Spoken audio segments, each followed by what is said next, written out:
ñam saa su ne suñu jàkkaaroo yéen mbokk yi xarit yi daleen ak jàmm seen télévision Vision TV ñu dalati rek ak seen émission décortique dooree ko ak seen série Mœurs yemoo épisode 42 boo xoolee épisode 42 bu baax a baax daan na ko décortique bi du si yàgg bi yoon parce que boo xoolee thème yi nga xam ne développé nañ ko si 3 points yoo xam ni essentiel la yoo xam ni si la ñu waxtaanee mooy benn bi relation Abdel ak la petite sœur à Jeanne. Deuxième point bi mooy kii à travers le testament beneen point bi nga xam ne bëgg naa ñu waxtaanee ko mooy lu soxal ak ki nga xam ne mooy inspecteur Ndione avec Anna ak ki nga xam ne mooy Aïcha mais dañuy door ak ki nga xam ne mooy kii di Abdel avec la petite sœur à Jeanne. boo xoolee bu baax ni nga xam ni demee na ni nga xam ni doxalee na ko loolu mooy dëmm rey la jaale la parce que boo xoolee ki nga xam ni yaa ngi koy defal ki nga xam ni bu tiitee wala bu jaaxle du bëtam du xool kenn ko dul si yow li ka tekk wala li muy dund yëpp yow yaa ka tekk parce que yow yaa def lu nu mel yow yaa fexeel ki nga xam ni mooy magam ji nga xam ni moom rek la xam gannaaw yaayam moom moo yoroon seen lépp yow ak sa clic ndax bëgg xaalis bëgg teg loxo si li nga xam ni mooy ameelu kii di Jeanne moo waral nga complot ak sa gang ak ki nga xam ne mooy inspecteur bi nga xam ne mi ngi si police bi ngir ñu ñëw sàkkal pexe ki nga xam ne mooy Jeanne par la suite si la ki nga xam ne mooy Jeanne daal def faux pas si li nga xam ne loolu inspecteur bi expliqué loolu expliqué kii di Abdel si li nga xam ne li expliqué si la ñuy basé wu rek mooy li nga xam ne moo ko def ni bi ñu ko tiitalee mu def faux pas daa dugg si baignoire bi si la bopp bi coincé ak ki nga xam ne mooy mur bi si la defee amee hémorragie interne si la deeweek yooyu noonu alors que moment boobu noonu dafa ëmboon mais surprise la bëggoon defar ki nga xam ne mooy jëkkër ji di Abdel nga xam ne yàgg naa bëgg li nga xam ne mooy doom mais ki nga xam ne mooy Abdel ni mu doxalee ak ki nga xam ne mooy rakki Jeanne bi mooy ngir defal ko ngir consoler ko si mooru grande sœur bi nga xam ne touché na ko carrément touché na ko psychologiquement ba ki nga xam ne mooy la petite sœur à Jeanne boo ko xoolee dafa perdre li nga xam ne mooy raison perdre conscience tuuti ba mel ni kuñ ne dafa xaw a dof mënoon nañ koo foofu noonu ndax li nga xam ni mooy jour anniversaire am jour bi nga xam ne moo gën a am importance la si dundam ci la ñëw fekk ñu assassiné magam yooyu noonu yëpp da koy moo ko touché psychologiquement si la Abdel daal di basé wu daal di koy ngir defal kat yooyu noonu mais point bi nga xam ni moom la ñuy bëgg a gën a taxaw point bi nga xam ne gën a soulever si li nga xam ne mooy seen débat ñoom ñaar mooy lan mooy projet Abdel si ki nga xam ne mooy rakki Jeanne bi ndax ñoom ñaar après au fil du temps mbëggeel du fa judd ndax du ñu juwaatle sentiments yi ba sentiments yi duñ ko juwaatle ami ak amour du juwaatloo foofu noonu parce que boo xoolee la fille elle est touchée psychologiquement elle est faible moment boobu noonu Abdel bu fekkee dafa bëgg a dugg am na chance carrément pour dugg ndax jamono ji ak testament bi nga xam ne lire nañ ko mooy deuxième point bi nga xam ne moom laay si lay dugg après deuxième point boobu mooy testament bi nga xam ne lire nañ ko nga xam ne Jeanne dafa légué xaalisam yëpp ak petite sœur bi ndax Abdel du tourné wu si petite sœur bi ngir jéem a du ndax moom ay affaire de mbëggeel ak yooyu noonu conseil boo xam ni day manigancé juwaatle su ko defee kële si faiblesse bi nga xam ne am na ko Abdel daal di si profité wax yooyu noonu ndax loolu mënul nekk li si kanam raw li bët dañuy bàyyi ak li nga xam ne mooy épisode yi di ñëw dinañ si am ay leeral bu baax a baax ñu ak ki nga xam ne mooy Abdel ba tey dañuy desandi bi muy di waxtaan kii di ak Astel mi ngi ko ne il faut ma gis ki nga xam ni mooy Jules César si li nga xam ni Jules César wax na ko si épisode précédent yi nga xam ni wax na ko ne reyuma Jeanne dañ ma bëgg a taxal rek moo tax ñu rëccal ma ak yooyu noonu te si épisode yooyu noonu ki nga xam ni mooy buur boo xoolee si épisode décortique yi ma doon wax sax man dama doon pointe du doigt buur naan buur ak ñoom kii di Abdel ñoo far parce que ñoom la ñu complot ñu rëccal Jules César ndax bis bu ñu xamee ne buur si la ñu bokk réaction Rijal naka la nar a demee réaction kii di Jules César naka la nar a demee yooyu yëpp waxoon naa ko si épisode yi passé parce que loolu la ñu wane woon loolu la ñu gisoon donc foofu la ñu mën a sànni suñu bët foofu la ñu mën a wax ba tax na tamit kii di Jules César ak yooyu noonu ak kii di Abdel ak kii di buur xam nañ ne dañ leen rëccal ngir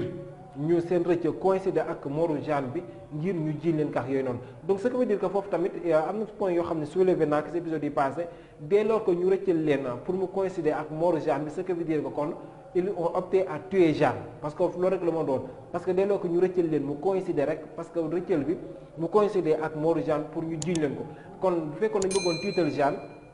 kon rëccal bi amu fa place pour ñu rëccal leen mu coïncider parce que boobaa Jeanne dina xam ne du Jules César du ko mën a xam ne Jules César ak yooyu noonu parce que yeneen kanam ñooy ñëw donc inspecteur li mu wax foofu Abdel est-ce que fenul parce que dañoo jugoon ngir rey Jeanne parce que Abdel dafa foog ni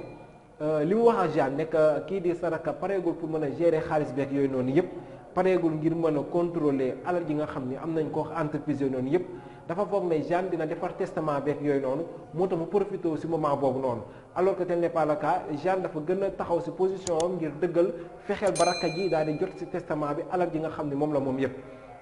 ñu revenir dellu si waat si li nga xam mooy épisode 42 bi kii di Buur ak Jules César ñoom taxaw nañ temb ngir jéem a setal seen der xam ne reyuñu Jeanne mais seen façon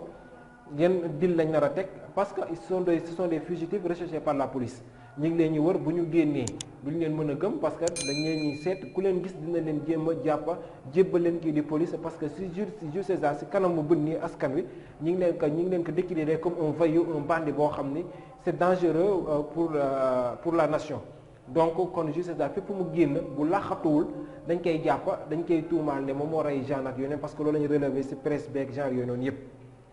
léegi ñu dugg ci beneen point bi nga xam ni su li waxoon naa ko sànq deuxième point bi concernant li nga xam ne mooy testament wu bu Jeanne bi nga xam ne bàyyi na ko. testament bi nga koy lire Jeanne rakku Jeanne baa ngi toog Abdel ak Astella maître Diop ak assistant bi. mais testament bi ñu koy lire kii di Abdel dafa foogoon ne dañ koy bàyyi xaalis bi malheureusement tel n'était pas le cas xaalis bi yëpp Jeanne daka léegi à sa petite sœur moom la bàyyi xaalis bi yëpp mais si tutelle ki nga xam ne mooy Abdel ba muy am 25 ans Abdel foofu réaction bi nga xam ne am na ko ñi mu doxalee kii di maître Diompi ku nekk xam na du gis mais si kaw ñàkk gis boobu noonu am na loo xam ne mi ngi koy yëkk lu muy sentir. bon balaa ñoo continuer dañ leen ñu wax yéen ñuy seetaan ngeen wéy di abonné suñu chaîne te activer li nga xam ne mooy cloche de notification bi wala yow mi nga xam ne bëgg ngaa sponsoriser li nga xam ne mooy émission décortique ñëwal gaaw si wootee si numéro boobu di jàll si baaw écran bi di numéro commercial ngir lëkkaloog li nga xam ne mooy Ison TV ñu dellu si waat rek ak émission si biir émission décortique émission série Mœurs yemoo épisode 42 ki nga xam ne mooy maître Diompi non voyant la mais am na yëg-yëg boo xam ne yàlla da koy def si ñoom ñi nga xam ne duñu gis yëkk na ki nga xam ne bi ñu waxee xaalis bi dañ ko bàyyeek ak ki nga xam ne mooy la petite sœur à Jeanne moom mii di maître Diompi li nga xam ne yëg na ko mooy ni Abdel réagiré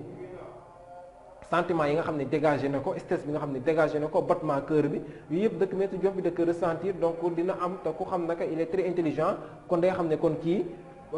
bëggul woon jabar ji xaalis la ko toppee woon ak yooyu noonu dafa bëggoon teg loxo ci xaalis bi ba d'ailleurs sax bi muy dem lim ko juddu ak li nga xam ne wax na ko ça réfère à ça que ne yow sa jabar xaalis nga ko toppee woon ak yooyu noonu yëpp fekkam sama bureau ñu def modalité papier ak yooyu noonu yëpp par la suite si la ki nga xam ne mooy si testament bi si la kii di Astel doog a xamee ne Jeanne dafa ëmboon mais kii di Abdel xamoon na ko mais mënu ko woon wax parce que lu ko bett la bu xamoon ne jabaram dafa ëmb peut-être du teg situation bu ñu mel noonu bu ñu mel ngir ñu fexeel ki nga xam ne mooy jabar ji Jean rakk ji si la ko yëgee désolé wu di jooy ne mënu koo xamu ko woon ak yooyu noonu yëpp si la ko doog a yëgee ne kii di nga xam ne mooy grande sœur bi muy dee dafa ëmbaale ak yooyu noonu yëpp ba si Astel sax si la koy doog a xamee moom Astel si fortune Jeanne bi léegi nañ ko si benn restaurant mais ni mu koy gisee foogul woon ne Jeanne dina ko bàyyeex te dina ko léegi dara si testament bi puisque doon nañ ay xaritax yooyu noonu yëpp mais ki di maître Diompi moom gëm naa ne si épisode yi di ñëw dina bu ko Abdel seetsee dina gën a am ay leeral yoo xam ne am na ko ba ñu mën a xam ne ki nga référé wu ce que ñu xoolaat li nga xam ne mooy mooru Jeanne bi parce que elle était fortunée wax yooyu noonu yëpp mu deewee accident wax yooyu noonu yëpp te ba léegi amaguñu preuve yooyu xam ne si parce que preuve yi ñu tax mooy ki nga xam ne mooy inspecteur bi nga xam ne mooy yor enquête beeg yooyu yëpp te inspecteur bi si deal bi la bokk bandi la si côté Abdel côté boobu si gang boobu la fareeg yooyu noonu yëpp. léegi dañuy dugg si troisième point bi nga xam ne soulevé woon naa ko sànq mooy concernant inspecteur Ndione ak génte gu rëy gi nga xam ne gént na ko parce que ñu si bëri foogoon nañ ne moom comme wax góoru ñëw comme niñ tàmm di gisee góor ñi rek doxaan fii doxaan fële si lay dund ak yooyu noonu alors que ce n'est pas le cas ndekee da doon gént li mu doon dund ak kii di Anna ak ki nga xam ne mooy Aïcha yëpp si gént la ak yooyu noonu yëpp peut-être ak épisode yi di ñëw dinañ fi xam lan moo nar doon position si digganteem ak Anna si digganteem ak Aïcha parce que ko xool bu baax bi muy jeex ak ki nga xam ni mooy Big Mama woon na ko te ko xool Big Mama moo xam maître inspecteur Ndione ñooy génn te Big Mama boo xoolee moom mi ngi bokk si gangu Siyaara te ñoom Anna dossier bi nga xam ne mooy dossier bu bees bi nga xam ne nar nañ koo gérer nar nañ koo doxal Big Mama boobu noonu mu nekk à l'origine parce que ki nga xam ni moom la ñu mooy copain wu Collé bi nga xam ni moom lañ naru emprisonné pour parce que mallette bi Big Mama la àndaloon te ba léegi leeragul foofu noonu tam bu leeree tamit inspecteur yi yoon naka la nar a doxalee ak Big Mama ak ñoom it ci ànd ak yooyu noonu bokk yi fa la ñuy jaar daal di tëjee li nga xam ne mooy seen émission décortique di leen jox di daje beneen yoon waaye tamit balaa maa tàggoo yi dama ñuy wax ngeen ñu wéy di abonné suñu chaîne te activer li nga xam ne mooy cloche de notification bi wala yow mi nga xam ne bëgg nga sponsoriser li nga xam ne mooy émission décortique wooteel gaaw si numéro bi di jàll si baaw